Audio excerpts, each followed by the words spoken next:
جیگرا هفسروکاتیا دستیا تندرستیه یا کانتونا جزیره هدیه عبدالله گوت کجبر ایریشنیه کانه ستاسیون هلبرینا اکسیجینه و ناوندا شوشنا گرچکان لقامشلوش خدمتی درکتن.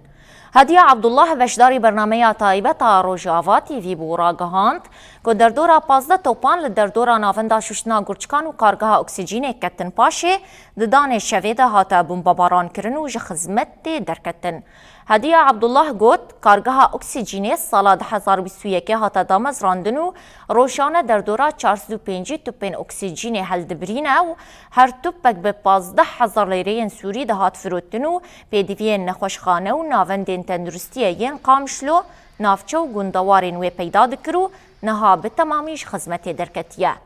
درباره ناوند داشوشنا گرچکان آیک کانه لحرم جی هدیه عبدالله دیار کر و او ناوند سال 2021 هات آوا کرن و هفته نخوش دومدار لی تومار کرینه که هر هفته دو حتا 3 جاران سری لناوند ددن و گرچکین خودشون و او ناوند هو جبر بمباران دولتا ترک جه خدمت درکتیه.